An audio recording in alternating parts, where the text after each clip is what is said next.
The King of Saudi Arabia calling on America to attack Iran to cut off the head of the snake.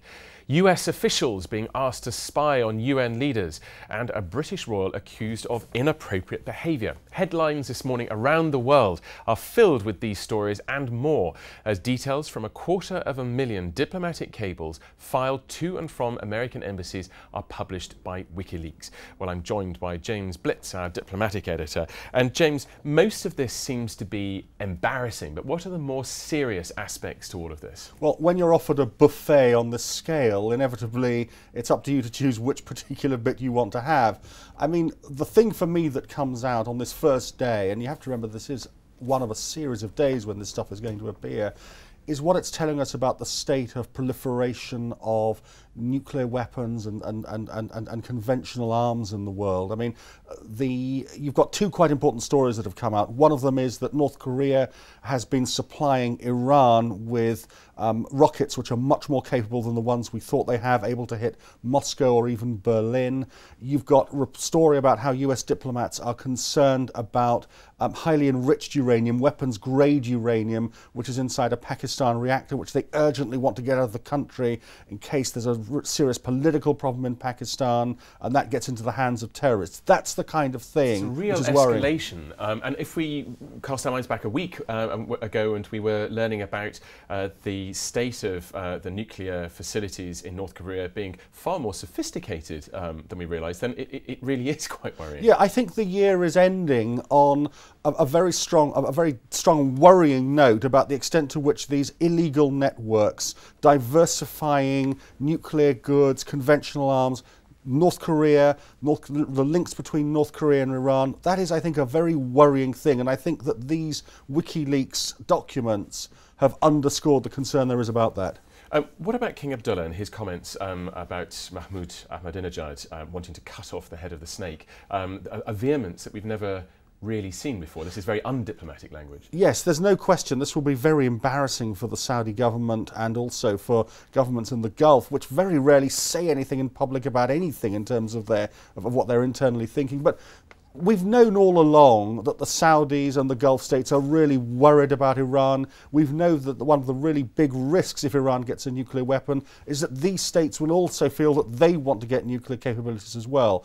What I think we've found here is the level of concern, the vehemence there is about Iran's nuclear program. I have to say, I think that revelation will be very helpful to the US and to Israel as it's getting countries around the world to face down Iran, because the Americans and the Israelis will be able to say, look, it's not just us who are worried, the region is worried about it. So that really is interesting. This is a revelation. It was unplanned. These are leaks. But the very fact that they are so open and so candid could help America. This are things they could never choose to say, but now it's been said.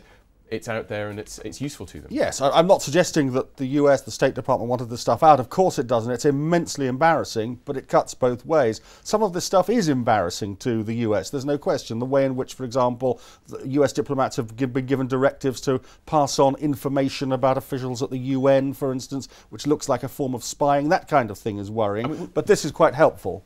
We learn that, we understand that Hillary Clinton has been phoning around various leaders across the world, trying to pacify them in some way. What could she possibly say that would help smooth these tempers? Well, in the case of the UN, not a great deal. I mean, this is embarrassing for the US that it's basically asked its diplomats not to go out and start stealing documents at the UN or do active espionage, that kind of thing, but to pass on the kind of information back to the State Department, and then possibly that would then go pass on to the the NSA, which is basically information about people's credit cards, their travel plans and so on, which allows US intelligence agencies to build up a bigger picture about officials in other countries or at the United Nations. I mean, it's at one stage below spying, but it's nonetheless embarrassing for the US. It sounds a little bit sordid.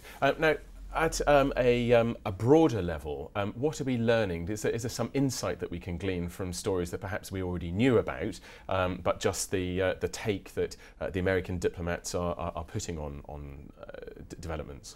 there's a range of stories. We've known for a long time, for instance, that the US is very worried about the relationship between Silvio Berlusconi and Vladimir Putin, for instance, that they regard the Italian leader as being somebody who works very, very closely with the Russians because there are strong business interests. It's interesting to see a telegram which spells out that that he is very much the best mouthpiece in Europe for the Russian leadership. We've known that the relationship between President Medvedev in Russia and Vladimir Putin as Prime Minister is a complicated one in which Putin is very much the leading figure, if you like. It's interesting to see a telegram which describes Medvedev as playing Robin to Vladimir Putin's Batman. That's the kind of thing which is interesting. It's not, I don't think there's much which is telling us giving us a radically new take or an important new piece of information on how the US views the world, but it does give an awful lot of colour and a lot of granularity to the way in which the US does its diplomatic relations. Marvel Comics view. James Blitz, thank you very much indeed. And you can read much more analysis about these WikiLeaks revelations on ft.com. Goodbye.